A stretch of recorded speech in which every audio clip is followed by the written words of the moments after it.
Good evening, everyone. A very good evening to all of you, बच्चों. We are live. We are back in the course on control system. आज थोड़ा सा यार 1-2 minute delay हो गया. उसका थोड़ा सा टेक्निकल इशू था, इस वजह से 1-2 मिनट के लिए डिले हो गया. ठीक है, फटाफट से सभी लोग रिफ्रेश कर लीजिए भाई. सभी लोग फटाफट से रिफ्रेश कर लीजिए.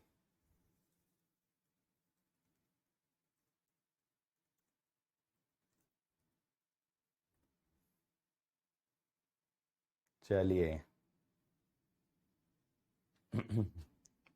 आ जाइए. तो यार देखो, कल हम लोगों ने सिग्नल फ्लो ग्राफ की अपनी जर्नी स्टार्ट की थी. ठीक है, कल हम लोगों ने अपनी सिग्नल फ्लो ग्राफ की जर्नी स्टार्ट की थी. आज उसी को आगे बढ़ाएंगे. कल एक दो छोटी छोटी चीजें नहीं रह गई थी हमारी, जो कि जैसे लूप था, नॉन टचिंग लूप था, पहले वो कवर करेंगे. फिर सिग्नल फ्लो ग्राफ से कैसे ट्रांसफर फंक्शन निकालते हैं वो सीखेंगे. और लास्ट में मैं आपको बताऊंगा नेगेटिव फीडबैक से क्या इंपैक्ट आता है आपके सिस्टम पे ऑन डिफरेंट डिफरेंट पैरामीटर्स. ठीक है, तो काफी मजा आने वाला आज का सेशन में. और आप लोगों का जो भी बेसिक है, बेसिक आप लोगों का कल तक वाइंड अप हो जाएगा, जिसके बाद हम आगे के चैप्टर्स पे मूव ऑन करने लगेंगे. जैसे कि आपका टाइम रिस्पॉन्स हो गया, राउट क्राइटेरिया हो गया, रूट लोकस हो गया, ये सारे टॉपिक आपके आने लगेंगे. ठीक है, और सिग्नल फ्लो ग्राफ काफी इंपॉर्टेंट टॉपिक है गेट पॉइंट ऑफ व्यू से. इस पे भी अक्सर हमें क्वेश्चन देखने मिल जाता है. चलिए फिर शुरू करते हैं यार. आइए, लूप क्या होता है? लूप का मतलब बेटा बेसिकली ऐसा एक पाथ होता है जो कि स्टार्ट और एंड होता है सेम नोड पे. मैंने आप लोगों को कल एक चीज बताई थी, पाथ का एक क्राइटेरिया होता है कि कोई भी एक नोड को ना 2 बार क्रॉस नहीं करना है. But yes, you can start and and at the same node, but one node can not be crossed twice. ठीक है, तो यहां पे क्या होता है कि ओरिजिन नोड के अलावा सारी की सारी नोड सिर्फ एक ही बार ट्रेवल होनी चाहिए. यानी लूप जहां से स्टार्ट हो रहा है उसके अलावा कोई भी नोड आपकी एक से अधिक बार नहीं आनी चाहिए. सिर्फ लूप जहां से स्टार्ट हुआ है वही नोड आपकी 2 बार दिखेगी. यानी अगर आप लूप को नेमिंग दोगे ना बच्चों, जैसे लूप को आपने अलग अलग नोड्स को नेमिंग दे दिया ABCDEF, तो आपकी जो लूप का स्टार्टिंग पॉइंट है वो तो 2 बार आएगा नाम के अंदर, बट उसके अलावा कोई भी नोड आपकी 2 बार नहीं आएगी. अब सेल्फ लूप का मतलब क्या होता है बेटा? सेल्फ लूप का मतलब होता है यहां पे कि loop does not cover any other node. वो एक ही नोड से शुरू होकर उसी पे खत्म हो जाती है, वो और किसी नोड पे जाती ही नहीं है. उसको बोलते हैं सेल्फ लूप. क्या बोलते हैं? Self loop. जैसे देखो, अगर मान लो आपका ये सिग्नल फ्लो ग्राफ है, इसमें अगर एक लूप आपने ऐसे बना दी, देखो ये जो लूप है ये स्टार्ट और एंड तो सेम नोड पे हो रही है, बट ये और किसी नोड पे नहीं जा रही है. That is said to be the self loop. Non self loop का मतलब क्या होता है? A loop that traverses, normal जो लूप होती है ना, a loop that traverses more than one node. अगर एक लूप एक से अधिक नोड को क्रॉस करती है तो फिर बेटा उसको नॉन सेल्फ लूप कहते हैं. ठीक है, अगर एक लूप एक से ज्यादा नोड से क्रॉस करेगी तो that will be said to be a non self loop. ठीक है, जैसे यहां पे देखिए,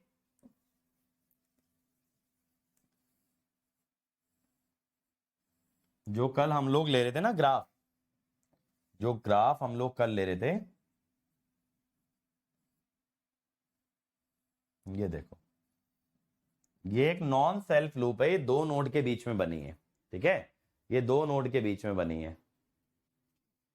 आज वेद व्यास और विजय का बर्थडे है. Happy birthday to both of you यार. एंड आई होप कि ये बर्थडे आपकी लाइफ में ना एक चेंजिंग मोमेंट लेकर के आए, एक चेंजिंग फेज लेकर के आए, और आप लोग जो भी चीजें एम कर रहे हो, जहां तक भी आप पहुंचना चाह रहे हो, जिस भी मुकाम को हासिल करना चाह रहे हो, वो आप लोगों को मिले. तो ये बर्थडे आप लोगों का ना हमेशा मेमोरेबल हो जाए, because this is the birthday where you change your life. ऐसा ये बर्थडे जाना चाहिए. ठीक है, बाकी आप लोग चाहो तो आज एंजॉय भी कर सकते हो, ऐसी कोई बात नहीं है, बाद में रिकॉर्डेड देख लेना. सेलिब्रेट करना है, थोड़ा सा ब्रेक चाहिए, you can take a break. आइए, अब जरा इस क्वेश्चन में काउंट कीजिए number of forward path and number of loop. चलिए भाई, सभी लोग लगिए काम पे.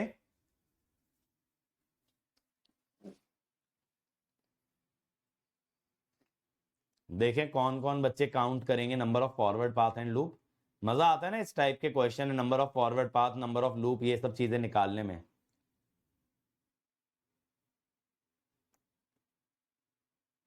एक ही फॉरवर्ड पाथ है, 5 लूप हैं।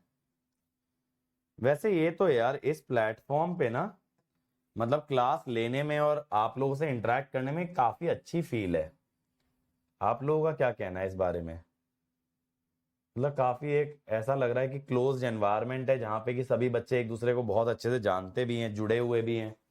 रेगुलर टेलीग्राम ग्रुप पे भी आप लोग इंटरेक्ट करते रहते हो। तो ये तो देखो एक ही फॉरवर्ड पाथ नजर आ रहा है मुझे, ठीक है। अब लूप में देखो 1 2 3 4 और फिर ये 5, ठीक है। अब ऐसे लूप मत बना देना, ऐसे मत बना देना कि 4 से 5 गए, जैसे मैं आपको दिखा देता हूं। ऐसा लूप मत बनाना, ध्यान दीजिएगा भाई, ऐसा लूप मत बनाना, क्योंकि इसमें 5 वाली नोड 2 बार आ रही है ना। 5 वाली नोड आप लोगों की 2 बार आ रही है, ऐसा लूप मत बनाइएगा, it will not be counted as a loop. Loop का पाथ होना जरूरी है। देखो पाथ का ही कैटेगरी है फॉरवर्ड पाथ भी और लूप भी। तो अगर कोई भी पाथ का क्राइटेरिया वॉयलेट करेगा तो ना तो वो फॉरवर्ड पाथ बन सकता, ना ही वो लूप कहला सकता। ये देखो ये भी गलत हो जाएगा अगर आपने ऐसा लूप बनाया, ठीक है। तो यहां पे कितने फॉरवर्ड पाथ हैं? फॉरवर्ड पाथ है 1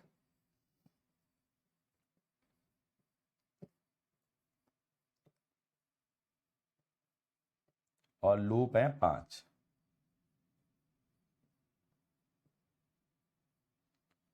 ठीक है भाई। सबका साथ सबका विकास। मैं टेलीग्राम ग्रुप ज्वाइन की थी बट अभी डिस्कस नहीं कर पाती भाई, इसमें मैं क्या बताऊं, बताओ। डिस्कस किया करो, डाउट्स वगैरह डिस्कस करते रहा करो, कॉन्सेप्ट रिवाइज हो जाते हैं। मुझे शाम की क्लास जो है ना, अभी जैसे कंट्रोल चल रहा है, बड़ी रिलैक्सिंग लगती है यार। क्योंकि यूट्यूब पे नहीं जा रही ना क्लास, यूट्यूब पे जाती है ना तो मतलब कैसे बोलें, बड़ा वैसा हो जाता है, एकदम फिश मार्केट टाइप, एकदम ऐसा सा हो जाता है ना, माहौल एकदम रश्ड हो जाता है। प्लेटफॉर्म पे जो भी क्लास हम लोग ले रहे हैं वो बड़ी रिलैक्सिंग रहती है। इवन सुबह भले ही 4 घंटा पढ़ते हैं लेकिन बड़ा रिलैक्सिंग रहता है यार। कितना आ रहा है? 2 आ रहा है फॉरवर्ड पाथ। देखो ये हो गया,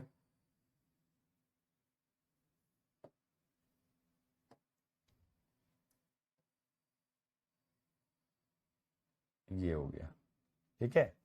तो यहां से फॉरवर्ड पाथ तो मुझे नजर आ गए 2 हैं।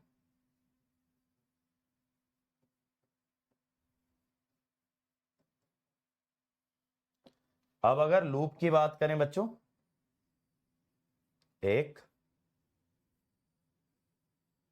2 3, ठीक है,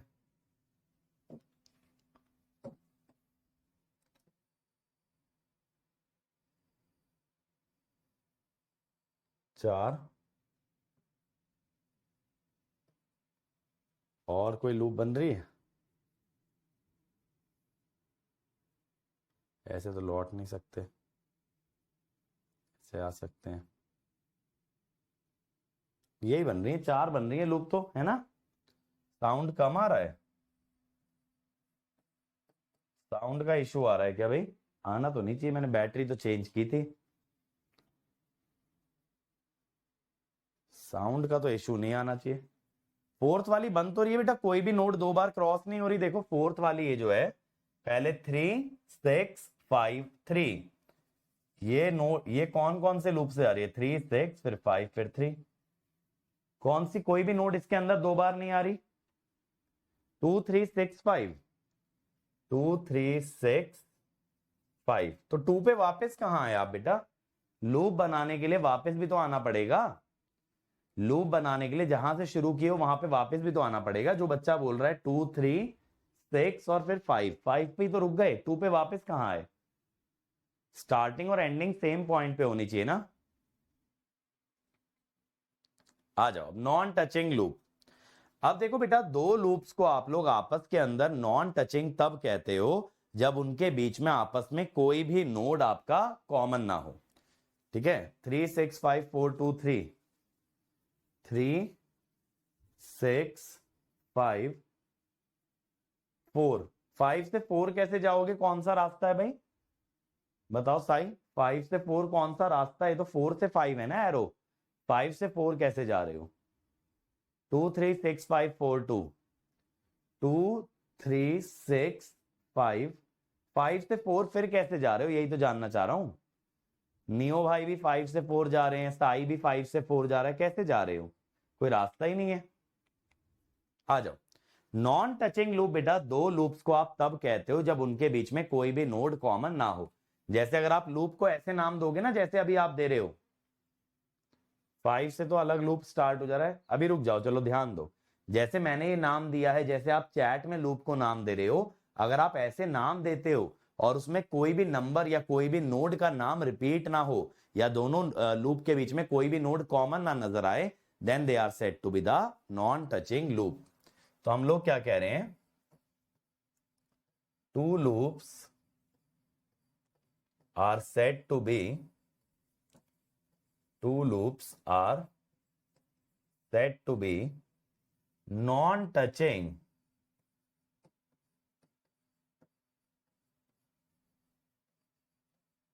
if they do not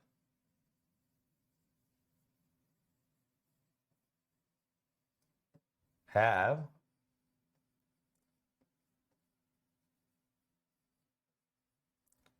any node in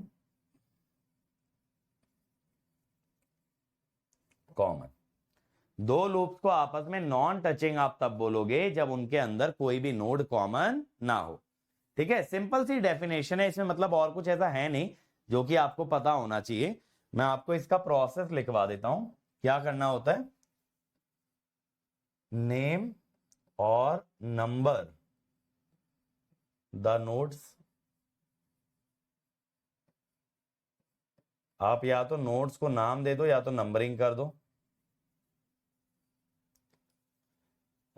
name each loop,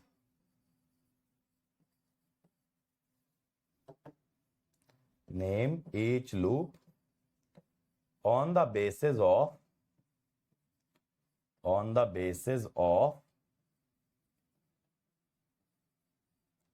nodes that it crosses।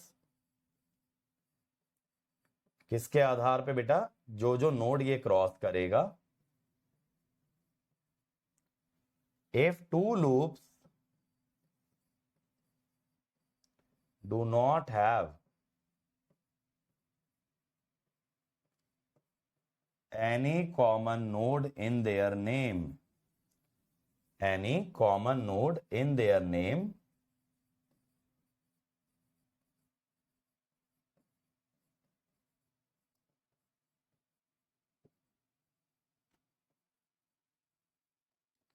they are said to be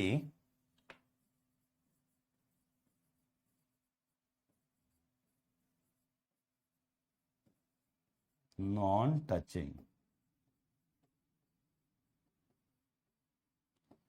ठीक है भाई, they are said to be non touching. अब देखिए भाई, जैसे यहां पे अगर आप ये देखोगे, ये 5 6 वाली लूप और ये 2 3 4 वाली लूप, तो ये लूप किस किस नोड से जा रही है? 2 3 4। और ये किससे जा रही है? 5 6। तो ये दोनों आपस में नॉन टचिंग है। ये -H1 और -H4 वाली, इसमें आपस में कोई कॉमन नोड नहीं है, तो they are said to be non touching in nature. बात समझ में आ गई? कौन कौन सी? 2 3 4 वाली और ये 5 6 वाली, इसमें कोई भी नोड कॉमन नहीं है, तो they are non touching in nature. अब जरा ये देखिए, निकालिए इसके अंदर। चलिए देखिए भाई, हमारे महारथी निकालेंगे क्या जवाब?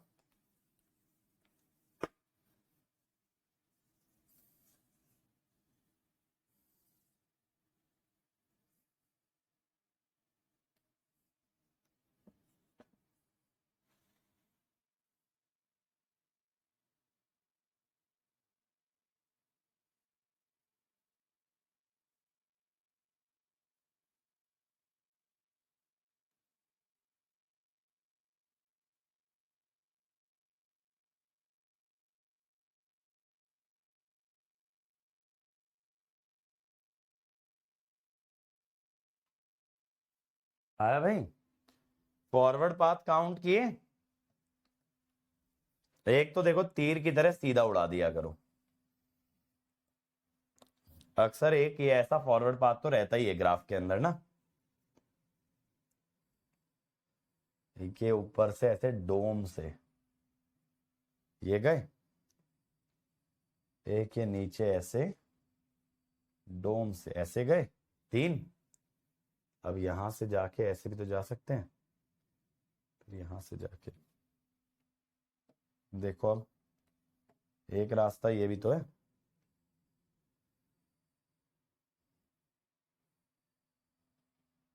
चार,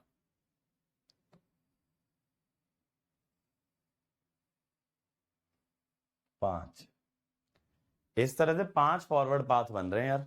आप लोग बताओ, आप लोगों के कितने बन रहे हैं? मेरे तो 5 आ रहे हैं फॉरवर्ड पाथ। 7 आ रहे हैं? 7 कैसे आ गए सृजा? इस पे गोल घूम के तो नहीं चले गए? बोलो भाई सृजा, ऐसा तो नहीं किया बेटा इस पे गोल घूम के चले गए? ये लूप है, इसमें अगर गोल घूम गए तो ये वाली नोट 2 बार काउंट हो जाएगी। तो ये नहीं जा सकते कि इस वाली और इस वाली लूप पे एक बार गोल चक्कर मार के आराम से जा रहे हैं। जैसे आप लोग कॉलेज स्कूल से कभी घर जाते रहे होगे, आराम से घूम घाम के जा रहे हैं, वैसा मत करना, वो फॉरवर्ड पाथ में काउंट नहीं होगा।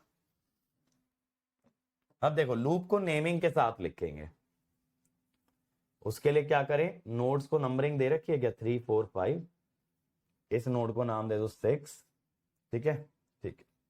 अब देखो एक तो लूप है आपकी 6 वाली, एक लूप है आपकी 3 वाली जो सेल्फ लूप बन रही है, और कौन सी लूप बन रही है आपकी? 6 वाली बन रही है। और तो सारे रास्ते आगे ही जा रहे हैं यार। एक G3 G7 वाली 3 6 बन रही है, 3 6 वाली गोल घूमी हुई है। ठीक है, और कोई बन सकती है? यहां से वापस आने का तो रास्ता नहीं है, यहां से भी नहीं है। लूप तो 3 ही बन रही है मेरे ख्याल से। इसमें नॉन टचिंग जो है,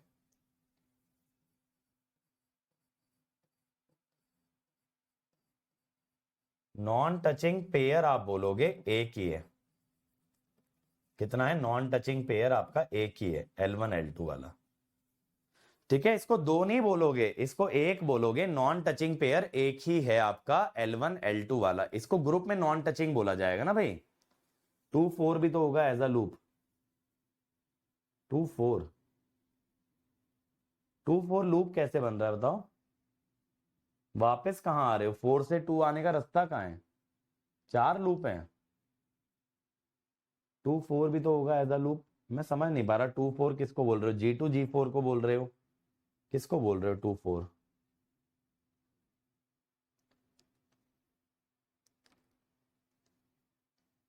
4 लूप में बताओ ना, चौथा कौन सा है? नाम तो बताओ चौथे लूप का।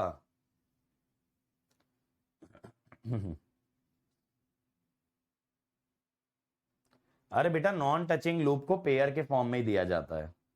ठीक है, नॉन टचिंग लूप पेयर की फॉर्म में ही लिखी जाती है, तो आप बोलोगे एक नॉन टचिंग पेयर है। ठीक है, चलो ये देखो जरा, ये करो जरा फटाफट। बेटा ये लिखा तो है L1 L2। ठीक है श्रेया, एक 3 वाली सेल्फ लूप, एक 6 वाली। 2 3 4 2, 2 से गए 3 4 पे गए, अब 2 पे वापस कैसे आ रहे हो बताओ सुक्रीत? 2 से 4 तो समझ आ रहा है, ये भी राइट में जा रहा है, इससे भी नहीं आ सकते, ऊपर से भी नहीं आ सकते, 4 से 2 वापस कैसे आ रहे हो? भैया एरो की डायरेक्शन से अपोजिट नहीं जा सकते सुक्रीत भाई। जिस डायरेक्शन में एरो है उसी डायरेक्शन में जा सकते हो, तो 4 से 2 वापस कैसे आ रहे हो? अब ये बात तुम लोगों को कितनी बार बतानी पड़ेगी यार, छोटी सी।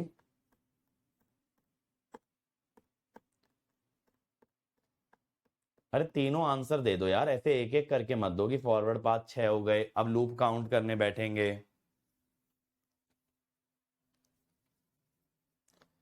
देखो मैं फॉरवर्ड पाथ ना हाईलाइट करके नाम लिखते चलता हूं, ताकि डायग्राम भी गंदा नहीं होगा। एक तो देखो ऐसे, ठीक है, 1 2 3 4 5 6। मैं बोलता हूं P1 है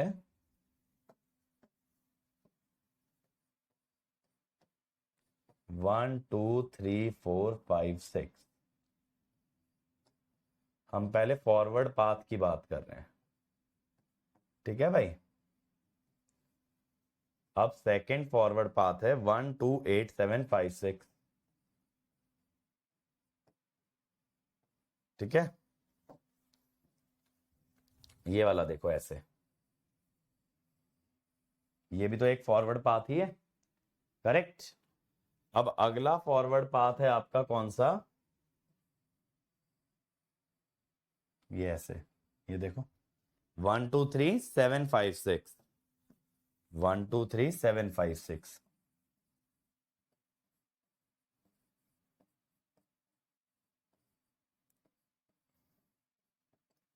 ऐसे 1 2 8 4 5 6, देखो इस टाइप से चले जाओ 1 2 8 4 5 6, ये चौथा फॉरवर्ड पाथ हो गया। एक ऐसे जा सकते हो क्या,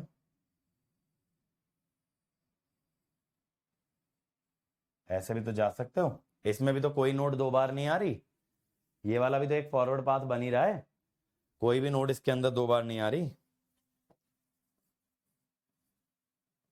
1 2 3 4, नहीं 1 2 8 4 3 7 5 6, ऐसे ऊपर चले जाओ 1 2 3 7 8 4 5 6। देखो ये रास्ते फिर से दिखा देता हूं, एक ऐसे, इसमें भी कोई नोड दो बार नहीं आ रही, बट बीच में एक नोड दे रखी है यार, बीच में 9वें नंबर की नोड दे रखी है। हाँ 9 एक नोड है, पहले मैं सोच रहा था 9 एक नोड नहीं है, 9 यहाँ पे एक नोड आ रही है। तो 9 भी एक नोड है, तो यहाँ पे जब आप जा रहे हो 3 से 7, 3 9 7 5 6 होगा ये नाम, ठीक है। 9 भी एक नोड है, पहले मैं 9 को एक नोड नहीं मान रहा था, मैं सोच रहा था ये ब्रांचेस ओवरलैपिंग नहीं है, समझ गए। चार ही बनेंगे फॉरवर्ड पाथ, 9 भी एक नोड है, ठीक है। तो 6 कैसे निकाल दिए फॉरवर्ड पाथ भाई, W और M शेप पाथ। हाँ एक ये भी बन सकता है, सही बोल रहे हो यार,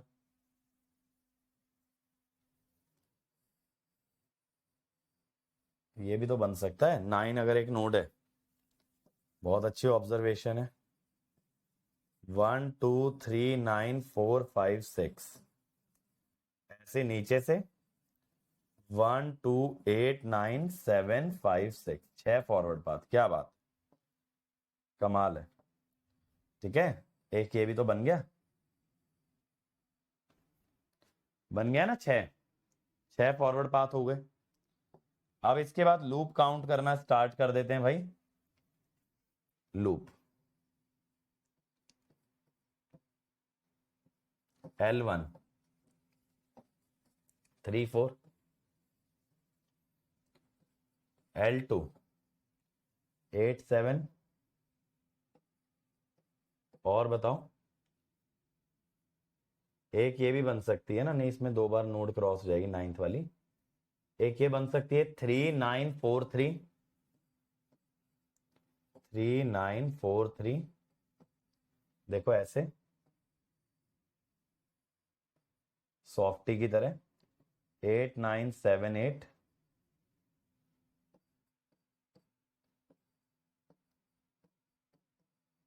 ठीक है। और कोई लूप भी बन रही है क्या, यही बन रही है ना, 4 लूप है ना। अब इसमें नॉन टचिंग इनके नाम से आ जाएंगी, नॉन टचिंग बेटा इनके नाम से आ जाएगी।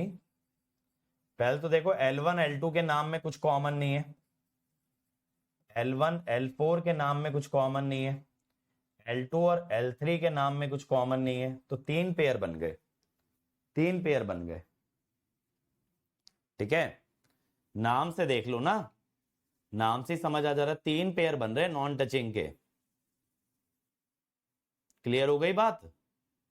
तो आंसर आ जाएगा 6 4 एंड 3। चलो अगला देखो, forward path loop and non touching loop, come on, forward path loop and the non touching loop. चलिए भाई,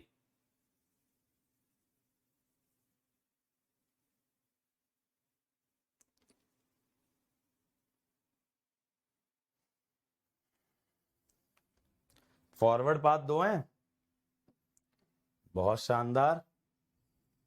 एक फॉरवर्ड पाथ ये हो गया भाई मेरा। मजा आ रहा है ना इस टॉपिक में, वैसे जैसे पहले अखबार में पजल नहीं आती थी, या पहले बचपन में कॉमिक्स में नहीं आता फाइंड द डिफरेंसेस, घूर घूर के इमेज देखते रहते थे, वैसे ही है ये। तो यहाँ पे फॉरवर्ड पाथ तो आपके 2 हो गए।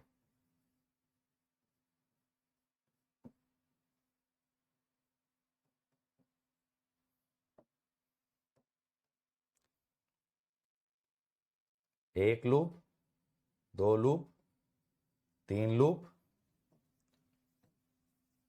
और एक मेरे भाई ऐसे।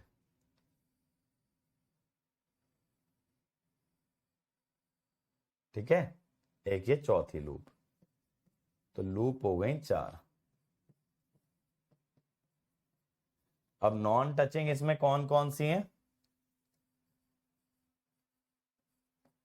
नॉन टचिंग पेयर सिर्फ एक ही है,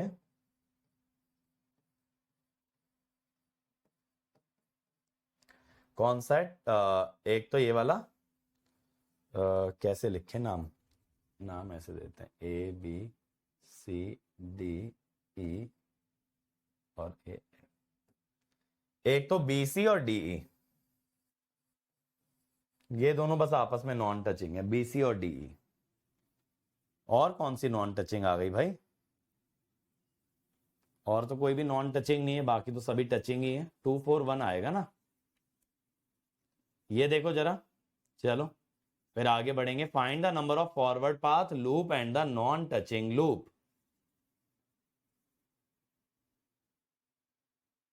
नॉन टचिंग हमेशा पेयर में ही बताए जाते हैं भाई, नॉन टचिंग हमेशा पेयर में बताए जाएंगे, बोल तो रहा हूं।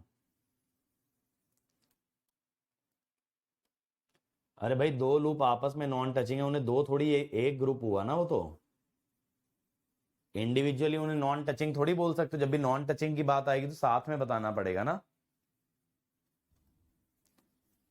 फॉरवर्ड पाथ कितने हैं? एक। देखो एक तो यही है फॉरवर्ड पाथ, FP लिख देता हूं। और कोई सा बन सकता है? नहीं, और में नोड रिपीट ही होंगी। फॉरवर्ड पाथ एक हो गया, ये एक लूप, 2 लूप, ये हो गए 3 लूप।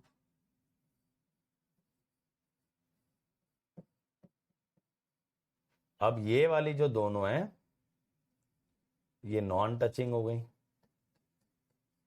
ठीक है, 1 3 1, एक नॉन टचिंग पेयर हो गया ना। क्लियर हो गया भाई? जल्दी बताइए, क्लियर हो गया? चल एक लास्ट क्वेश्चन, चलिए एक लास्ट क्वेश्चन, फिर हम लोग आगे बढ़ रहे हैं। आ जाओ। 4 लूप होगा, चौथा कौन सा आ गया भाई? चौथा कौन सा बना है बताओ रौनक भाई। लो मैं नाम दे दे रहा हूं, मुझे नाम के हिसाब से बताना, ABCDE और ये F। अब बताना कौन सा है चौथा। ध्यान रहे कोई भी नोड 2 बार क्रॉस ना हो रौनक भाई।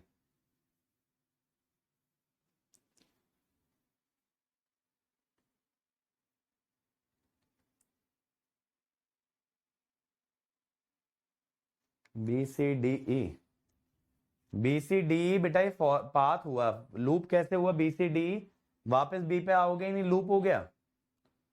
बिना वापस B पे आए लूप कर दिए क्या? या फिर ऐसे लौट के आ रहे हो तो C 2 बार नहीं आ जाएगा? अगर ऐसे लौट के आओगे तो C 2 बार नहीं आएगा? बताओ मुझे।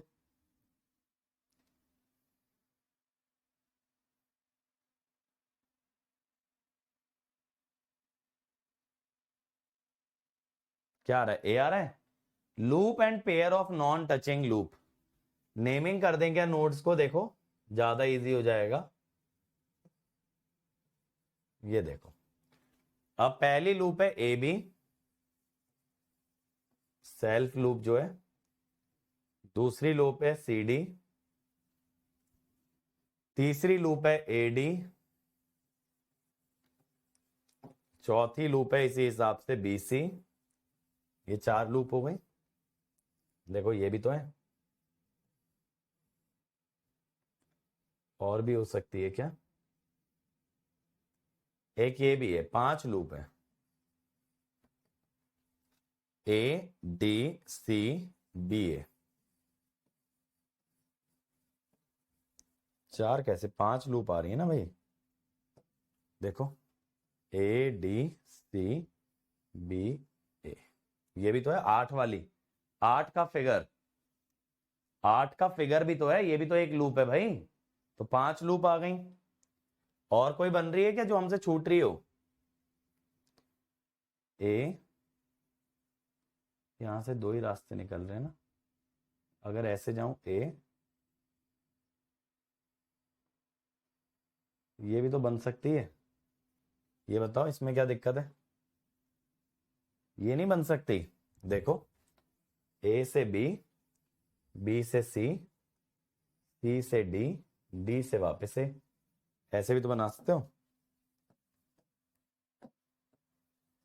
तो लूप तो 6 हो गई, A B C D A, ठीक है 6 लूप है।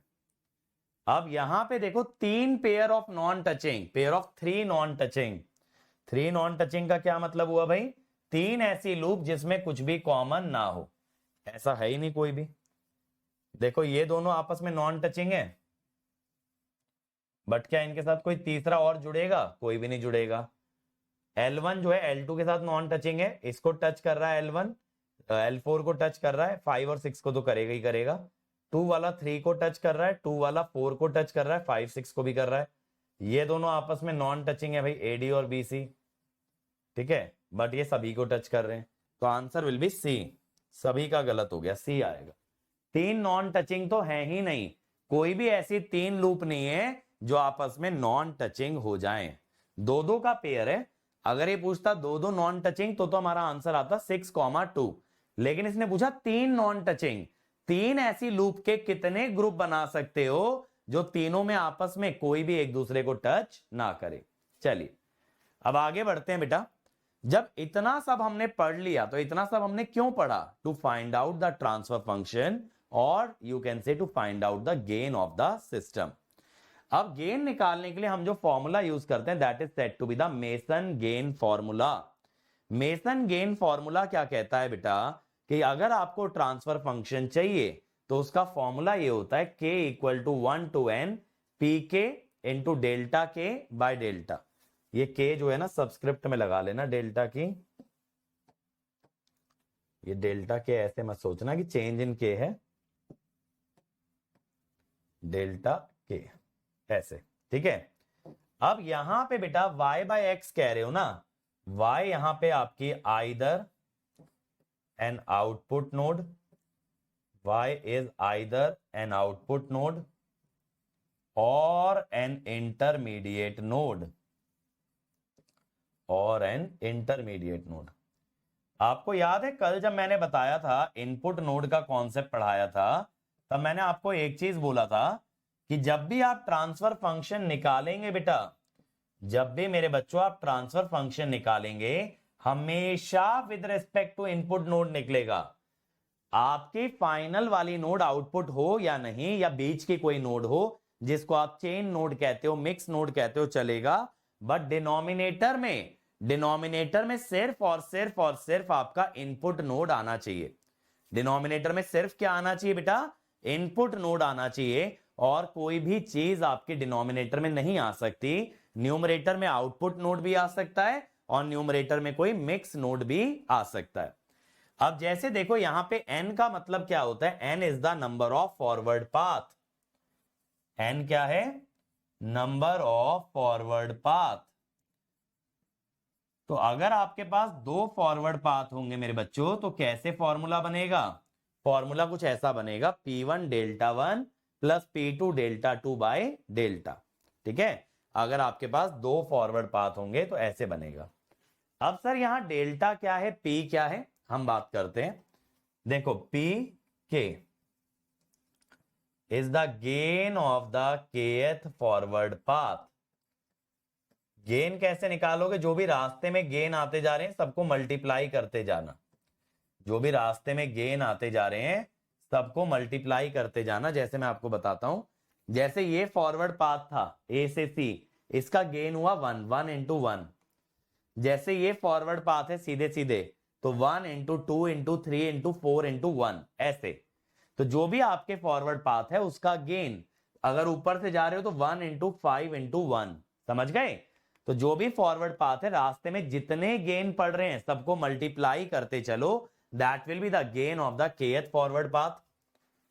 अब डेल्टा के लिखने से पहले डेल्टा समझना जरूरी है। डेल्टा होता है 1 minus sum of loop gain. क्या होता है? Sum of loop gain. Loop gain मैं आपको दिखाता हूं पहले। लूप गेन का मतलब होता है, देखो जैसे यहां पे ये लूप है AB, AB का गेन होगा G1H3, AB का गेन होगा G1H3, इधर होगा G2H4, क्या होगा? G2H4, फिर इधर होगा H1G4, फिर इधर होगा H2G3। इस तरह से जो भी लूप के रास्ते में आपके पाथ पड़ रहे हैं, जो भी ब्रांचेस पड़ रही हैं, सबको आप मल्टीप्लाई कर दें। ठीक है, फिर इसके बाद plus sum of product, SOP digital वाला SOP, sum of product of loop gain of two non touching loop. जो दो दो लूप आपस में नॉन टचिंग है उनके गेन्स को मल्टीप्लाई करो और ऐसे जितने भी पेयर बन रहे हैं सबका सम कर लो, सबका सम कर लो। जैसे देखो यहां पे AB और CD नॉन टचिंग थे ना, तो इनका गेन मल्टीप्लाई कर लो, G1H3 G2H4। G1H3 AB का जो गेन है और CD का है G2H4, इन्हें मल्टीप्लाई कर लो, G1 G2 H3 H4, ये एक बन गया। AD और BC नॉन टचिंग थे, G4H1 G3H2, तो G3 G4 H1 H2। तो आपने इनके गेन्स को मल्टीप्लाई कर लिया और ऐसे जितने पेयर हैं उनको सम में लिख दिया। पॉइंट समझे? जो दो दो के पेयर बन रहे हैं इनके गेन को मल्टीप्लाई करो, इनके गेन को मल्टीप्लाई करो और ऐसे सभी पेयर्स को ऐड कर लो। पहले नॉन टचिंग वाले मल्टीप्लाई और ऐसे जितने भी पेयर्स हैं उनका सम। ऐसे ही बेटा ये सिलसिला आगे बढ़ता जाता है, माइनस प्लस माइनस ऑल्टरनेट चलते हैं। Sum of product of gain, sum of product of gain of 3 non touching loop. जैसे पिछले वाले में हमें 3 मिला ही नहीं, वैसे तो पता है तुम्हें 99.9% क्वेश्चन में 3 नॉन टचिंग लूप आते ही नहीं है। आपका एक्चुअली ना यहाँ 3 टर्म तक ही रह जाता है, ये वाला केस बनता ही नहीं है। बट फिर भी अगर IASC ने कल को सोचा कि यार बच्चे तो जो है 2 नॉन टचिंग तक ही तैयारी करके आते हैं, एक काम करते हैं इनको घुमाने के लिए 3 नॉन टचिंग वाला क्वेश्चन दे देते हैं। इसलिए सावधान रहें, सतर्क रहें। ठीक है, चैन से सोना है तो जाग जाइए। आइए अब डेल्टा के क्या होता है? Delta k is value of delta, सुनिएगा, value of delta by removing all such loops, by removing all such loops that touch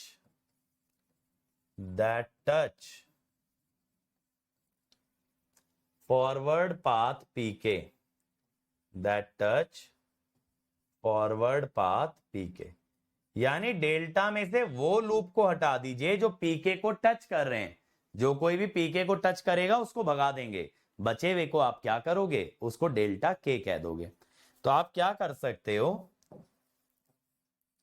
make gain of make gain of loops that touch pk equal to 0। जो भी loop पीके को touch कर रही है ना, आप उनके गेन को 0 कर दीजिए, इक्वल टू 0। जो भी लूप पीके को टच कर रही है उसके गेन को 0 कर दो, आपका जो बचा कुचा आएगा वो डेल्टा के आएगा। बाकी चीजें एग्जाम्पल से समझ जाओगे। अभी के लिए मेरे हिसाब से आपको ये फॉर्मूला क्लियर रहना चाहिए। ठीक है भाई, अब ये पहचानना तो सीख ही गए हो। अब बस क्या बच गया है, फॉर्मूले में पुट करना। तो देखो स्टेप बाय स्टेप अप्रोच क्या होता है। सबसे पहले फॉरवर्ड पाथ के पीछे जाते हैं, फिर लूप के पीछे जाते हैं, फिर ये डेल्टा बनाते हैं, फिर जाके हम डेल्टा के बनाते हैं। अब देखो एक क्वेश्चन से मैं करके दिखाता हूं। यहां पे बोला है transfer function using nodal. Nodal का क्या मतलब है बताता हूं। जैसे देखो हमें क्या पता है, नोड वेरिएबल। नोडल का क्या मतलब होता है सुनिएगा, node variable is equal to sum of incoming branches. ये कल पढ़ाया था ना, किसी भी नोड पे लिखा हुआ वेरिएबल क्या होता है, जो भी आपकी इनकमिंग ब्रांचेस होती हैं उनका सम होता है मेरे बच्चों। तो यहां पे आपका V1 क्या है, V1 is equal to R। इसके अंदर एक ही ब्रांच आ रही है R। ठीक है, डेल्टा के इशिता भी निकाल के दिखाऊंगा, क्लियर हो जाएगा। मेरा बस ये कहना है जो डेल्टा का फॉर्मूला है ना, इसमें जो जो ऐसी लूप हैं, जैसे देखो फॉरवर्ड पाथ अगर आप यहां पे निकालते, जैसे हाँ देखो, जैसे यहां पे 3 लूप थी ना, ये फॉरवर्ड पाथ बस एक ही लूप को टच कर रहा है जो कि है आपकी BC। ठीक है,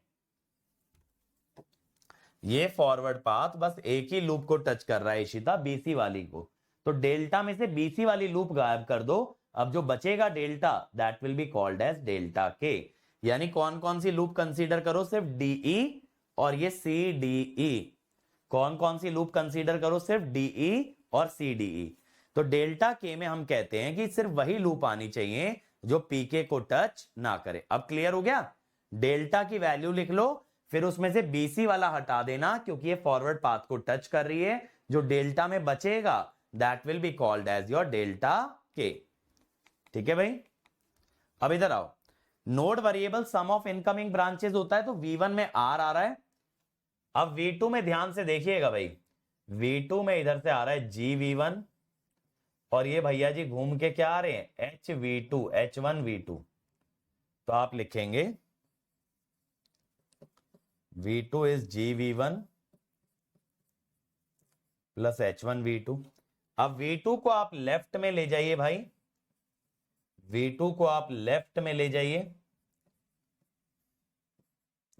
तो V2 क्या आ गया G। V1 तो आ रही है,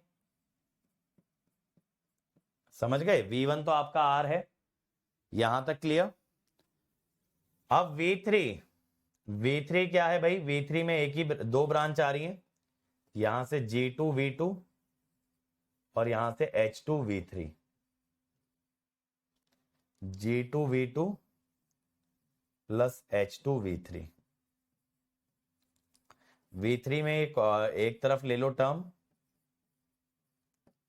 G2V2, V2 की जगह वैल्यू डाल दो यार, G2 इंटू G1 था ये actually, G2 into G1 by 1 minus H2, 1 minus H1 into R। ठीक है, ये हो गया। अब यहां पे इसको V4 बोल दो, V4 is G3 into V3 and C is equal to V4। तो C equal to G3 into V3, G1 G2 G3 1 minus H1 1 minus H2। तो ये लो आ गया, समझ में आया। ये नोडल मेथड क्या होता है, हर नोड का, अगर आप हर नोड के वेरिएबल को सम ऑफ इनकमिंग ब्रांचेस की तरह लिखें तो that is said to be your nodal method. ठीक है ना, क्लियर हुआ ये मेथड? बताओ, हर नोड पे मैंने क्या किया, सम ऑफ द इनकमिंग ब्रांचेस, और ब्रांच की वैल्यू क्या होती है, node multiplied by the gain. अगर कोई ब्रांच किसी नोड से निकल रही है तो उस नोड का वेरिएबल, जैसे V1 से निकली तो G1 multiplied by V1, G1 multiplied by V1, node multiplied by the gain. ठीक है, अब देखो जो सेल्फ लूप होती है बेटा आपकी, नॉन यूनिटी फीडबैक या यूनिटी फीडबैक, सेल्फ लूप जो होती है पहली नोड पे, C/R कैसे लिया यार? अब तुम घोंचू प्रसाद वाली बात करो, ये R आ रहा है C के नीचे ले गया बस। नियो भाई इसमें कौन सा डाउट आ गया बताओ? ये R को C के नीचे नहीं ले जा सकते, राइट हैंड साइड से लेफ्ट हैंड साइड ले जाओ, यही आ गया C/R। हाँ जी, अगर आपकी जो पहली नोड है बेटा उस पे अगर कोई सेल्फ लूप बना हुआ है तो आप उसे इग्नोर कर सकते हैं, बट बीच में अगर कोई सेल्फ लूप आ रहा है तो आप उसे इग्नोर नहीं कर सकते। पॉइंट क्लियर हुआ? अगर पहली नोड जो है, जो इनपुट नोड है, अगर उसी पे कोई आपका सेल्फ लूप आ रहा है, सेल्फ लूप तो समझ गए ना क्या, जो किसी और नोड पे जाता ही नहीं, वहीं छोटा सा घूम के रह जाता है, जैसे यहां ये H1 और H2 सेल्फ लूप हैं। अगर ये बीच की नोड्स पे आ रहे हैं तो इग्नोर मत करना, पहली नोड पे आ रहा है तो आप इसको इग्नोर कर सकते हो। चलो ये करो यार, अब निकालो जरा ट्रांसफर फंक्शन। चलो मैं निकाल के दिखाता हूं एक एग्जांपल। देखो पहले काउंट करो फॉरवर्ड पाथ, ये फॉरवर्ड पाथ ये रहा, एक ही फॉरवर्ड पाथ है भाई। कितना गेन है इसका, G1 G2, और इसका नाम क्या है भाई, 1 2 3 4 5। अब लूप देखो, ये पहली लूप है, L1 2 3 minus G1 H1, L2 ये रही, ये है 3 4। तो ये आपस में नॉन टचिंग तो है नहीं भाई, नो नॉन टचिंग लूप्स। अब आप डेल्टा निकालिए, 1 minus sum of loop gain, sum of loop gain, आगे की टर्म तो जीरो ही हो गई। अब आप ये देखिए बेटा, फॉरवर्ड पाथ दोनों ही लूप को टच कर रहा है, आपका जो फॉरवर्ड पाथ है वो दोनों ही लूप को टच कर रहा है, करेक्ट? ये क्या निकाल दिए सूरज भाई, forward path touches both loop.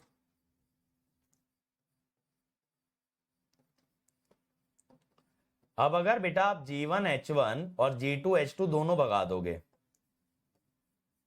आप ये बोलोगे ना, remove G1 H1 as well as G2 H2।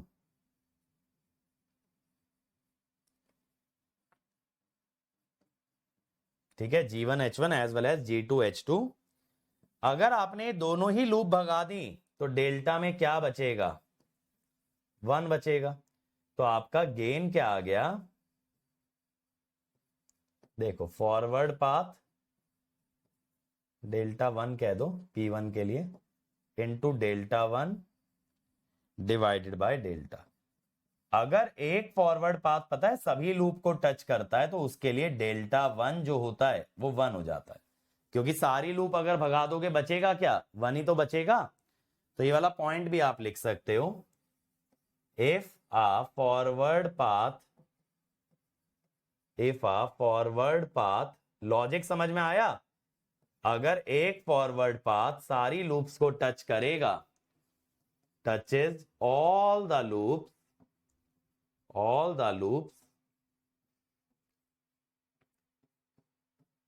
Then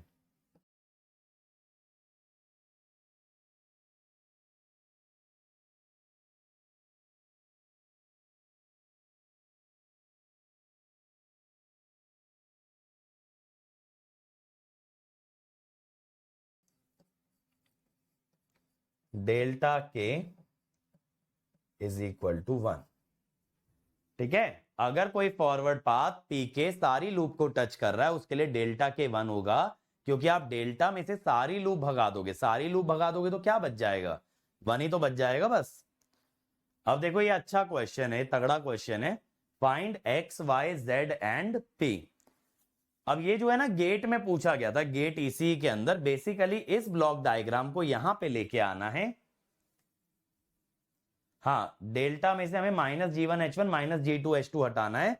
अगर ये दोनों हटा दिए तो क्या बचा? 1 ही तो बचा। समझ गए राकेश भाई?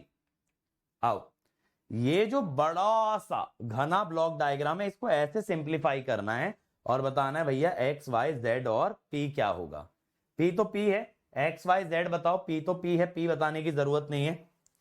ठीक है, सिर्फ क्या बताना है आपको? X y and z, p बताने की जरूरत नहीं है। आइए, अब ऐसे क्वेश्चन को देखो, दो रास्ते हैं सॉल्व करने के। ब्लॉक डायग्राम से तो नहीं कर पाओगे, तो मान रहे हो? देख करके ही समझ आ गया होगा सर ये ब्लॉक डायग्राम से बनने वालों में तो नहीं है। तो इसको हम लोग या तो उस मेथड से कर सकते जो मैंने बताया कि सिग्नल्स आप लोग मैप कर लो, हर ब्रांच पे कौन सा सिग्नल है, या तो फिर आप इसको एसएफजी के अंदर कन्वर्ट करो। बट एसएफजी में भी जाओगे तो लंबा तो पड़ेगा। ठीक है, हम लोग जरा ना सिग्नल लिखना स्टार्ट करते हैं यार। देखो, यहां पे सी आ रहा है, यहां पे सी आ रहा है, ये सी है, तो ये हो गया सी बी नॉट। क्या हो गया? C b naught. इधर से आ रहा है आर, इधर से आ रहा है आर, तो ये हो गया सी नॉट आर। ये हो गया सी वन आर। इधर से सी ही आ रहा है तो सी बी वन। मुझे बताओ ये बात क्लियर हो गई यहां तक? सी बी वन थोड़ा साफ लिख देते हैं। ठीक है, सी बी वन ये हो गया। अब इस समर में यहां पे देखो, ये P से पहले का सिग्नल हमने M कह दिया, ये वाला सिग्नल बेसिकली M कह दिए। तो ये M जो है यहां पे आ गया।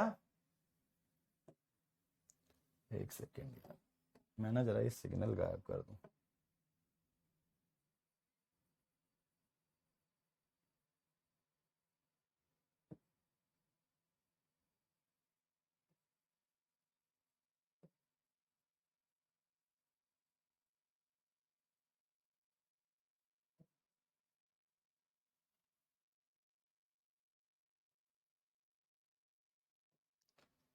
हाँ जी, ये देखिए यहां पे M आ गया, तो यहां पे क्या हो गया?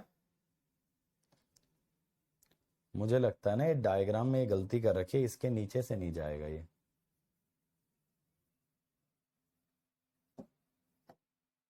रुको जरा,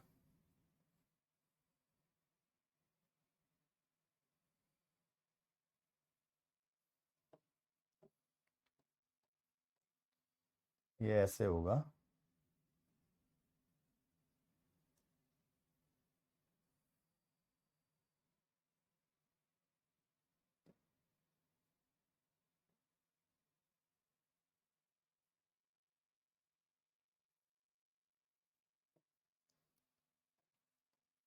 ये देखो, ये ऐसे जाएगा।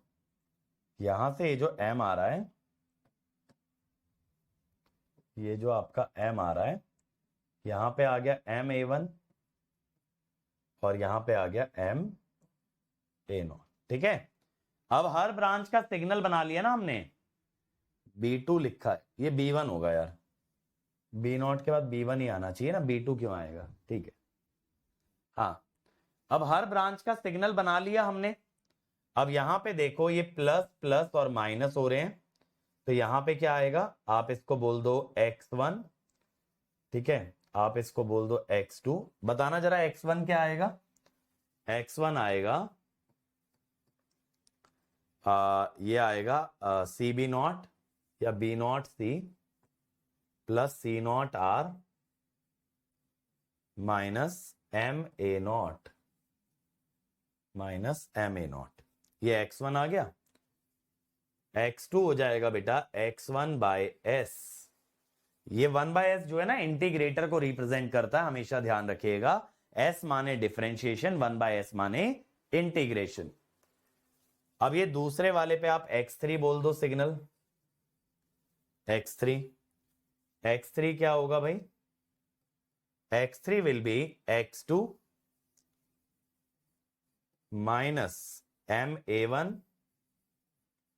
ठीक है, प्लस इधर से क्या आएगा, सी बी वन या फिर B1C प्लस C1R, ये X3 आ गया। X2 है X1/S, ठीक है, minus MA1 plus B1 into C plus C1 into R। तो X3 कितना आ गया, B0C। अब देखो C की टर्म कलेक्ट कर लो, B0/S प्लस B1C, फिर आगे C0R, R की टर्म्स कलेक्ट कर लो, C0/S प्लस C1, ठीक है, और माइनस A0/S प्लस A1। ऐसी टर्म बन गई X3 के लिए, ठीक है, X3 के लिए ऐसा टर्म बन गया। अब आपका M कितना होगा भाई, X3/S, X3/S। अब यहां पे M देखिए कितना आता है, यहां पे आता है RX, यहां माइनस होगा, नेगेटिव फीडबैक होगा ना, RX माइनस CZ। तो M is basically RX minus CZ into Y, यानी R into XY minus C into ZY, ठीक है, R into XY minus C into ZY। अब आप देखिए M क्या है, यहां से X3/S,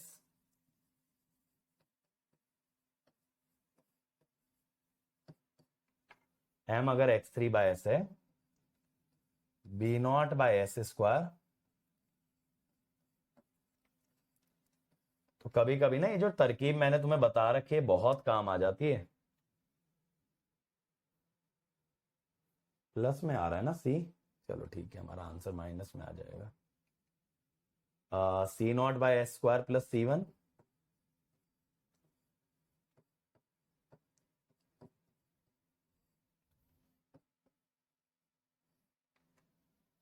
A0/S square plus A1। अब देखो यार M के साथ आप ये टर्म कॉमन ले लो पूरी लेफ्ट हैंड साइड पे,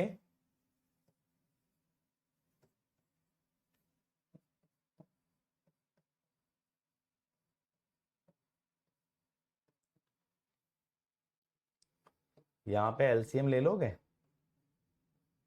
देखो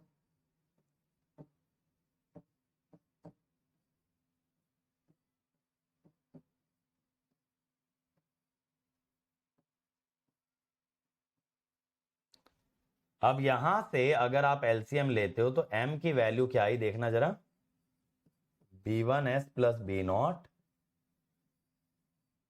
divided by S square plus A1S plus A0 C plus C1S plus C0, S square दोनों साइड से कट गया ना, ये आई। अब दोनों चीज को कंपेयर कर लो, ये क्या है, this is basically X into y, और ये क्या है माइनस Y इंटू Z। तो Y दोनों में से कॉमन पार्ट है, तो Y को आप ऐसा लिख दो, Y दोनों में जो कॉमन पार्ट है वो ये है, ठीक है, X जो है आपका C1S प्लस C0, और Z जो है आपका वो नेगेटिव वाला माइनस B1S प्लस B0।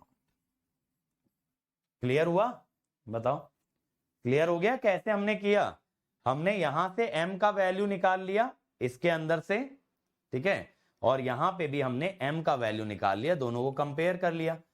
सुकृत भाई कुछ भी नहीं किया इसमें, step by step her wire का सिग्नल निकाला है। ये वायर C ले जा रही है तो यहां C पहुंचा, यहां C पहुंचा तो यहां CB0, यहां CB1। ये वायर R ले जा रही है C0R C1R। समर में ये तीन सिग्नल जुड़ रहे हैं, ये वाला P से पहले वाला सिग्नल M है, तो यहां से M गया MA1 MA0। समर का आउटपुट निकाला, इससे पास कराया, फिर उस समर का आउटपुट निकाला, इससे पास कराया, M के बराबर आ गया। बेसिकली सिग्नल ही तो मैप किए हैं, इसमें स्टेप बाय स्टेप कोई याद करने वाली या फॉलो करने वाली अप्रोच थोड़ी है। मैंने जो सिग्नल इस मैप के अंदर दिख रहे हैं, कौन कौन से दिख रहे हैं, आर सी एम, ये रे आर सी और ये रहा एम, इसकी टर्म्स में पूरा हर सिग्नल को मैप करके एम तक आ गया। एम तक आ गया तो एम की इक्वेशन मिल गई मुझे यहां पे, ठीक है, और एम की इक्वेशन यहां से निकाल ली, दोनों को कंपेयर किया है बस। इसके अंदर स्टेप बाय स्टेप वाला ऐसा कुछ है नहीं अलग से। चल, अब multi input multi output concept देखो, आपको पता है ट्रांसफर फंक्शन हमेशा सिर्फ एक ही के रेस्पेक्ट में निकलता है, correct. Transfer function is always determined with respect to only one. लेकिन क्या होता है जब मल्टीपल इनपुट मल्टीपल आउटपुट होते भी हैं, तब भी आपका क्या होता है कि for one graph delta remains same, for one graph delta remains same, चाहे कितने भी इनपुट कितने भी आउटपुट हो, तो डेल्टा एक ही बार निकालना है। बेटा उसको एसएफजी से करने में ना वो और ज्यादा उलझ जाएगा सूरज, क्योंकि इतने बड़े ब्लॉक डायग्राम का पहले तो एसएफजी बनाओगे, ठीक है, उसके बाद आप एसएफजी से ट्रांसफर फंक्शन निकालोगे, और फिर आप इधर से भी ट्रांसफर फंक्शन निकालोगे नीचे वाले ब्लॉक डायग्राम से, फिर दोनों को कंपेयर करोगे, लंबा जाएगा, बहुत लंबा जाएगा वो सॉल्यूशन। इसीलिए तो मैंने देखो ट्रांसफर फंक्शन की 3 अप्रोच बता दी, ब्लॉक डायग्राम रिडक्शन, ये जो इस क्वेश्चन में यूज किया सिग्नल वाला, और एक एसएफजी। जो आपको जिस क्वेश्चन में बेटर लगे वही यूज कीजिए।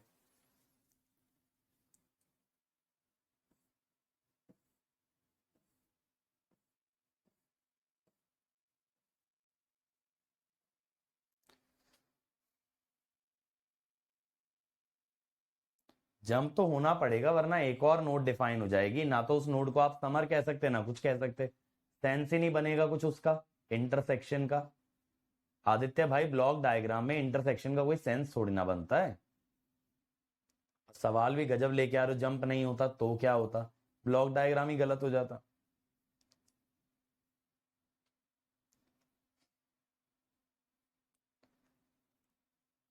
पहले डेल्टा बना लो भाई।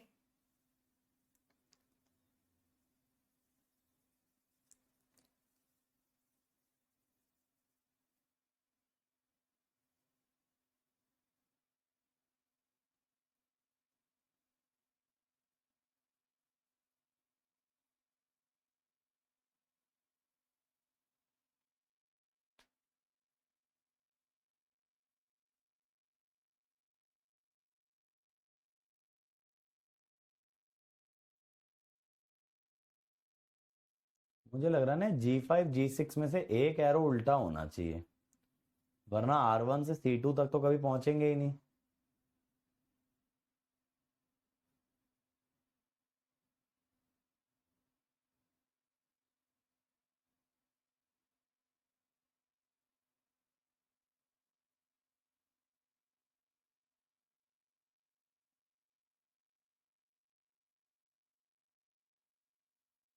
है ना, एक काम करो इसका डायरेक्शन उल्टा कर लो यार।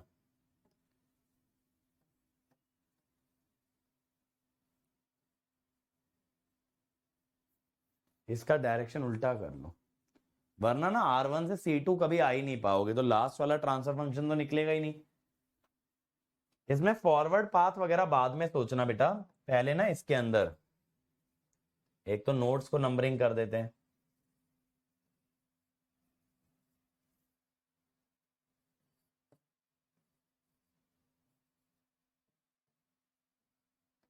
ये हो गया, ठीक है।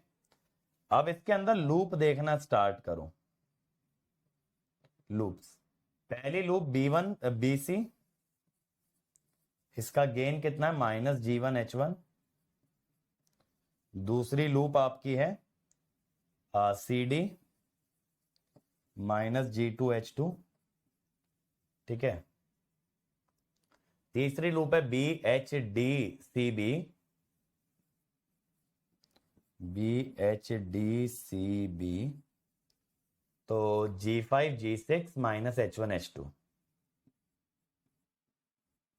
पॉजिटिव आ जाएगा, ठीक है। चौथी लूप है आपकी GHI माइनस G3G4H3। ठीक है, ये आ गया। और कोई लूप बन रही है क्या?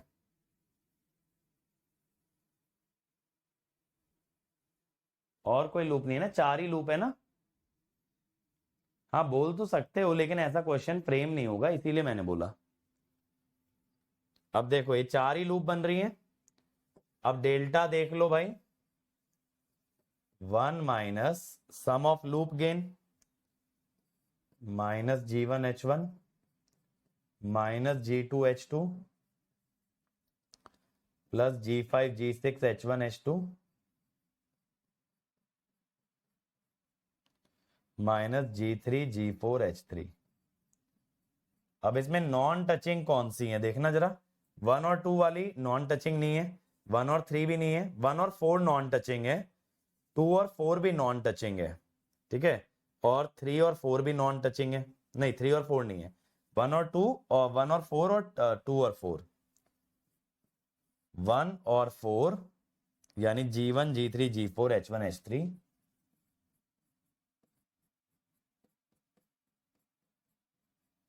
और 2 और 4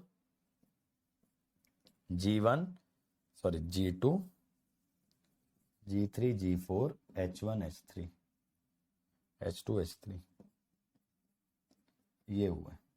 ठीक है, ये दोनों नॉन टचिंग है बेटा, और ये दोनों नॉन टचिंग है। ठीक है, नहीं बेटा मेरे हिसाब से तो उसको सेकंड अटेम्प्ट में ही करना चाहिए श्रीजा। जब क्वेश्चन ही इतना कॉम्प्लिकेटेड नजर आ रहा है तो उसको सेकंड अटेम्प्ट में ही करना चाहिए।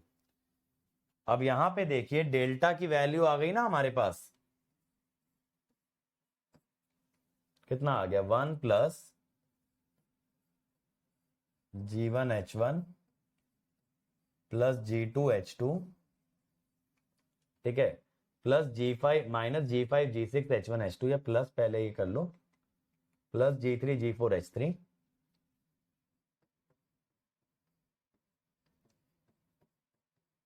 Minus G5G6H1H2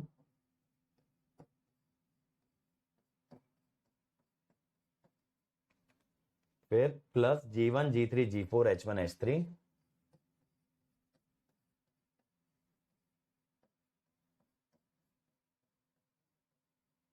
plus G2G3G4H2H3। ये हो गया।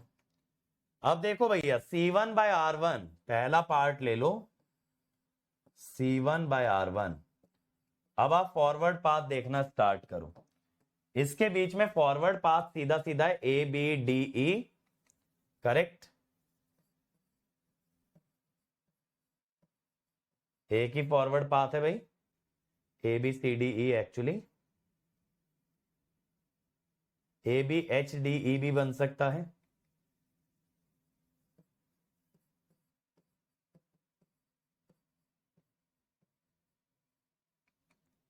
पहला वाला फॉरवर्ड पाथ कौन कौन सी लूप को टच करेगा? L1 L2 और L3 को, L4 को नहीं टच करेगा, डज नॉट टच L4। काफी लंबा सवाल है, ठीक है। और दूसरे वाला ABHDE, तो B भी आ रहा है, D भी आ रहा है, सबको कर रहा है, ये सभी लूप को टच कर रहा है।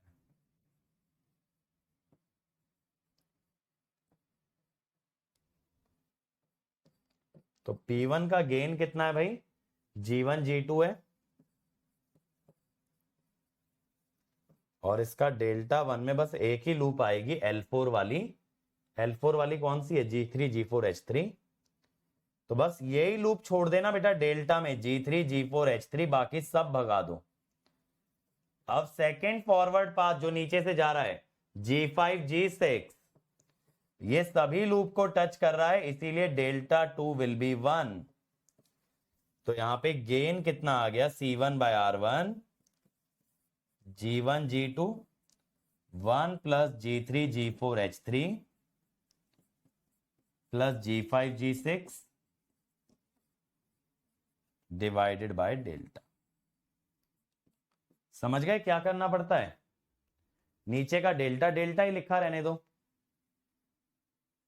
उसमें सी डी भी तो ही क्या, B H D C B non touching कैसे, B H D C B नहीं भाई, L4 ये वाली, L1 भी L4 के साथ नॉन टचिंग है, L2 भी L4 के साथ नॉन टचिंग है, L3 के साथ नहीं। गेन देख के अंदाजा लगा लेते।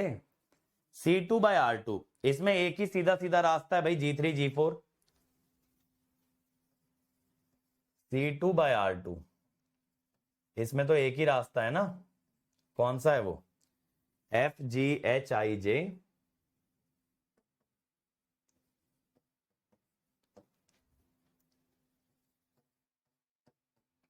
G3 G4 इसका गेन है।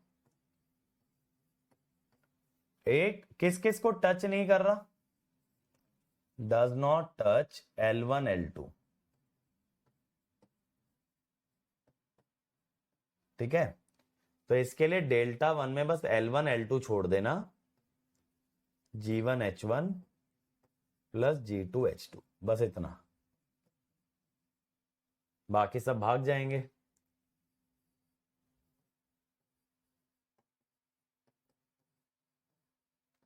आगे बना लोगे इसी टाइप से बेटा, बताओ, बाकी के दो पार्ट बन जाएंगे। समझ में आ गया करना क्या है, बोलो भाई, बना लोगे ना आगे के, ठीक है। चल अब देखो यार, अगर कभी दो इंटरमीडिएट नोड के बीच में आपको ट्रांसफर फंक्शन निकालना हो, जैसे मान लो y1 y2 दो इंटरमीडिएट नोड हैं, तो आप दोनों का ट्रांसफर फंक्शन इनपुट के रेस्पेक्ट में निकालो, फिर उन दोनों का रेशियो लो। फिर से सुनिएगा, अगर आपको y1 और y2 के बीच का ट्रांसफर फंक्शन चाहिए, तो आप y1 का भी r के रेस्पेक्ट में निकालिए, y2 का भी r के रेस्पेक्ट में निकालिए, और फिर आप उसका रेशियो लीजिए, that will give you the transfer function between any two node. आपको हमेशा यह ध्यान रखना यार कि ट्रांसफर फंक्शन ना इनपुट नोड के रेस्पेक्ट में ही निकलता है, तो अगर और कहीं पूछा हुआ है तो रेशो से आएगा, डायरेक्ट नहीं आ सकता, याद रखिएगा। अब जैसे ये वाला क्वेश्चन देखिए, फाइंड y7/y2, ये रहा y7 और ये रहा y2। अब देखो ग्राफ आपका कैसा भी हो, वेरिएबल कोई भी हो, उसका डेल्टा एक ही होता है, डेल्टा एक ग्राफ का एक ही होता है, ठीक है। अब आप ये देखिएगा, आप पहले इसका डेल्टा निकालिए, पहले लूप निकाल लो, डेल्टा के लिए लूप चाहिए होती है ना। मेथड देखो जरा, पहली लूप कौन सी है, 2 3 माइनस G1 H1, ठीक है। दूसरी लूप कौन सी है भाई, ये माइनस H5 ये वाली है, 4 5 4 5 में ना दो बन रही है, माइनस G3 H2, और 4 5 में एक और बन रही है माइनस G3 H5, ठीक है। ये दो बन रही हैं 4 और 5 के बीच। फिर एक बन रही है 6 वाली सिर्फ, माइनस H4, और कोई बन रही है, एक ही लंबी वाली बन रही है, कौन सी, 2 3 4 5, G1 G2 G3 H3, ये बन रही है। और कोई बन रही है क्या, यही बन रही है ना चार लूप, बताओ। H5 ऊपर वाली होगी पक्का, हाँ H5 ऊपर वाली बोल रहा हूं मैं, यही तो बोल रहा हूं, ऊपर वाली H5 है, ये वाली H3 है। ये H2 G3 H2 का भी एक लूप है, एक G3 H5 का लूप है, ठीक है। और तो कोई लूप नहीं आ रही ना हमारे पास, ठीक। अब इसमें बेटा आपकी नॉन टचिंग कौन सी हो गई, 2 3 और 4 5 नॉन टचिंग, ये भी नॉन टचिंग है, 4 5 और 6 नॉन टचिंग, 2 3 और 6 नॉन टचिंग, ये वाले भी non touching. Non touching pair बहुत सारे बन गए यार, है ना, नॉन टचिंग यहां पे काफी सारे बन गए। क्या हुआ, किस बात के लिए नहीं बोल रहे हो श्रेया,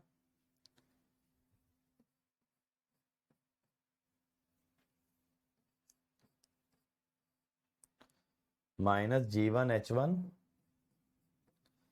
अब समझ में आ रहा है, नाम लिख के नॉन टचिंग क्लियर दिख जाता है।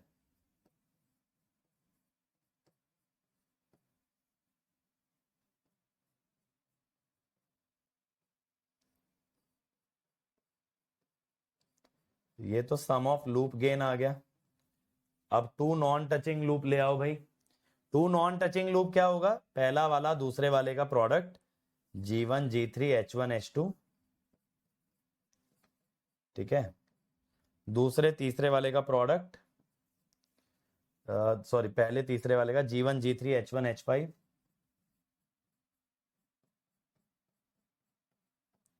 पहले और छठे वाले का G1 H1 H4,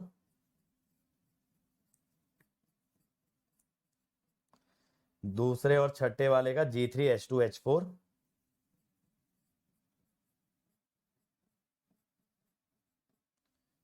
G3 H5 H4, और फिर ये वाला, ये दोनों भी नॉन टचिंग है, G1 G2 G3 H3 H4।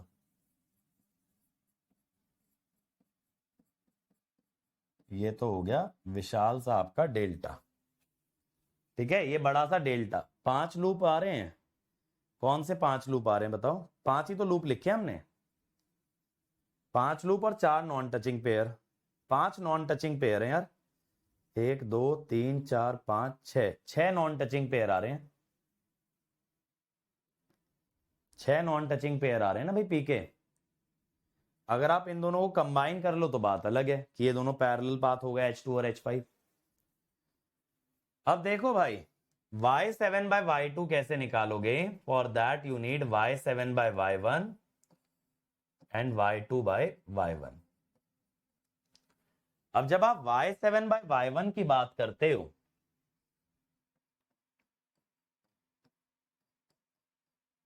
y7 by y1 की बात करते हो तो एक सीधा सीधा पैरेलल पाथ है भाई, 1 2 3 4 5 6 7,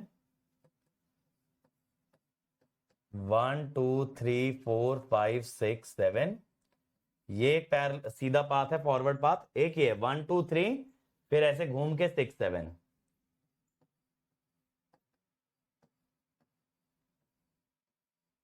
ठीक है। अब यहां पे ना ये 4 5 वाली लूप्स को टच नहीं कर रहा, और 2 3 4 5 वाली लूप्स को, बस ये वाला तो ऑल लूप को टच करेगा, टचेज ऑल लूप।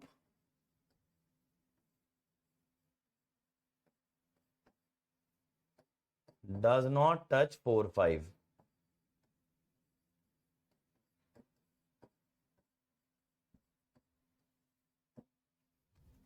अब P1 का गेन कितना है भाई, G1 G2 G3 G4। अगर ये सारी लूप को टच कर रहा है बेटा तो इसका डेल्टा 1 1 आएगा। सेकंड वाले का कितना है, G1 G5, बस G1 G5 आ रहा है, और ये दो लूप को टच नहीं कर रहा, तो इसके लिए डेल्टा 2 जो होगा 1 प्लस, इन दोनों का माइनस माइनस गेन करोगे ना, G3 H2 plus G3 H5, loop gain subtract होते हैं ना, तो माइनस की वजह से प्लस हो गया। अब y7 by y1 is basically G1 G2 G3 G4 plus G1 G5 1 plus G3 H2 plus G3 H5। बस यही दो लूप आएंगे इसके अंदर, डेल्टा 2 के अंदर। अब पता मैं नीचे डेल्टा की वैल्यू क्यों नहीं डाल रहा, क्योंकि वो कट जाएगा रेशो में। 3 नॉन टचिंग भी आ रहा है, कौन से वाले, अच्छा 2 3 4 5 और 6, हाँ एक 3 नॉन टचिंग भी आ रहा है, 2 3 4 5 और 6, सही बोले।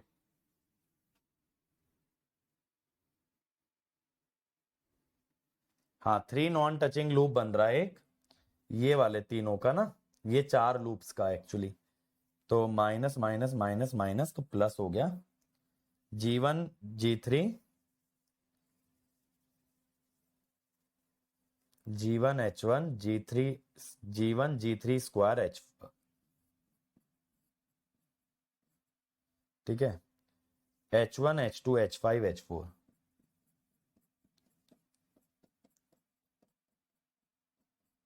सही बोले, 3 नॉन टचिंग भी बन रहे हैं। अरे हाँ, ये सारे चारों का प्रोडक्ट नहीं होगा, ऐसे बनेगा। 1 2 3 प्लस हो जाएगा यहाँ पे, या माइनस ही रहने दो, -G1 G3 H1 H2 H4 -G1 G3 H1 H5 H4। हाँ, ऐसे बनेगा। ये दो बन जाएंगे, एक फर्स्ट सेकंड और सिक्स, एक फर्स्ट थर्ड और सिक्स। ठीक है, दो ट्रिपलेट बनेंगे। अब ये आ गया y7/y1। अब y2/y1 की बात कर लो। अब इसमें फॉरवर्ड पाथ तो एक ही है 1 का, जिसमें नोड नंबर 1 और 2 आ रहे हैं। अब ये कौन कौन सी लूप को टच नहीं कर रहा?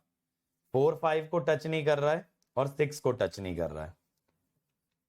Does not touch 4 5 and 6। तो इसके लिए Δ1 क्या होगा? 1 -G3H2 -G3H5 और -H4, और ये आपस में भी नॉन टचिंग है।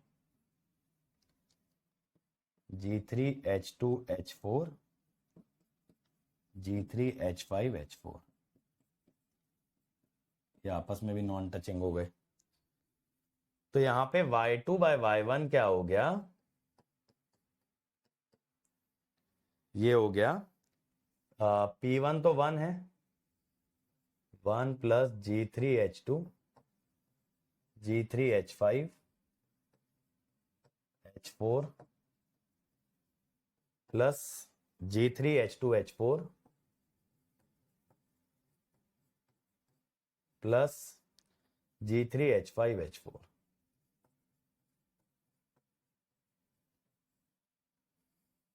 Whole divided by delta. अब y7/y2 is basically y7/y1। Delta दोनों में से कट जाएगा ना, देखो।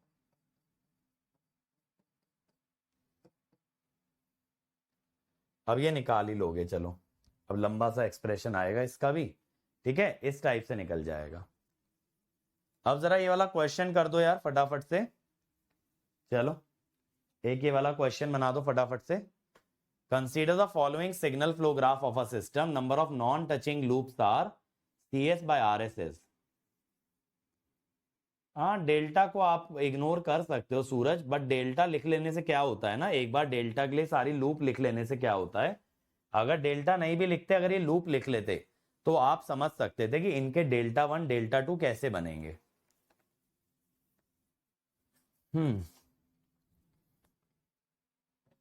देखो, ये वाली एक लूप है, L1 बोलता हूं, L2 बोलता हूं, और ये L3। L1 का जो गेन है -4 है, L2 का जो गेन है -4 है। ये दोनों के दोनों इसको टच नहीं कर रहे हैं, तो नॉन टचिंग लूप पेयर कितने हो गए? 2। बहुत बढ़िया। अगला निकालो C/R। अगला निकालो भाई C/R।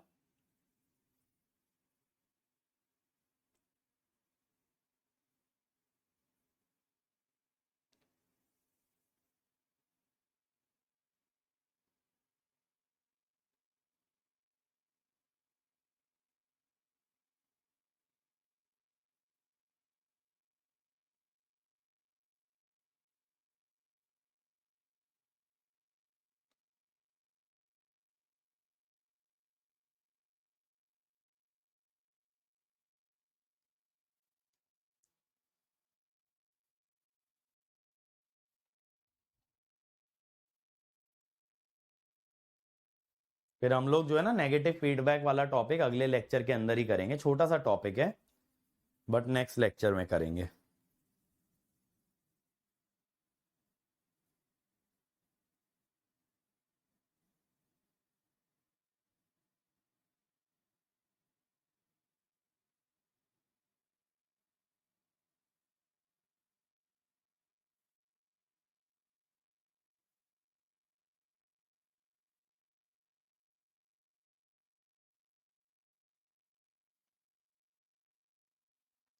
देखें, अब देखो सी बाय आर के अंदर एक तो फॉरवर्ड पाथ ऐसे आ रहा है, ये फॉरवर्ड पाथ कितना है 5 4 2 20, और ये किसे टच नहीं कर रहा, ये L3 को टच नहीं कर रहा है, बस जो ऊपर वाली लूप है ना, इसके लिए डेल्टा 1 1 माइनस 1 माने कि 2। ठीक है, अब एक रास्ता ऐसे जा रहा है। ठीक है, अब ये फॉरवर्ड पाथ है 10 इंटू 2, ये भी 20। एक सेकेंड, 10 एक और था ना, 5 4 2 20 200, 10 इंटू 2 20 और 10 ये भी 200, यहां पे भी तो 10 है। ठीक है, अब ये किसे टच नहीं कर रहा, L1 को, डजंट टच L1, सिर्फ L1 को टच नहीं कर रहा, तो डेल्टा 2 इज 1 माइनस 4 यानी कि 5। अब यहां से डेल्टा अगर निकालें 1 माइनस 4 माइनस 1 प्लस 4 तो 8 और 1 9, 9 और 9 18 18 आ रहा है। ठीक है, वो कैसे होगा माने, क्या पूछे हो भाई, उसमें सेल्फ लूप लगा है माने, सेल्फ लूप से घूम के थोड़ी जा रहा हूं, डायरेक्ट जा रहा हूं भाई। मैंने ऐसा कब बोला कि रास्ते में अगर सेल्फ लूप पड़ेगा तो फॉरवर्ड पाथ डिफाइन ही नहीं कर सकते। P1 400 होगा, 5 4, हाँ 400 होगा, सॉरी। क्यों भाई रौनक, ये कहां से नया रूल ले आए कि फॉरवर्ड पाथ के रास्ते में मैं इसका गेन थोड़ी काउंट किया हूं भाई, मैं ऐसे थोड़ी गया हूं कि यहां से घूम के फिर ऐसे जाता, तब तो मैं -1 भी काउंट करता ना, मैं तो सीधा निकल गया। अगर सेल्फ लूप लगा भी है तो क्या दिक्कत है।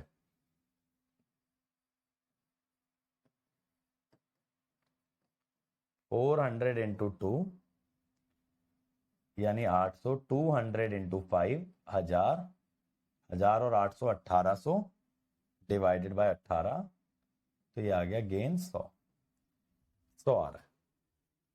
ठीक है, ये वाला चलो तुम लोगों के लिए होमवर्क का है,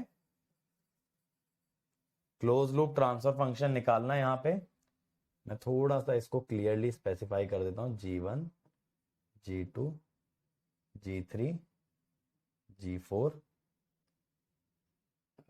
minus H1 minus H2 minus H4 minus H3 और ये G5।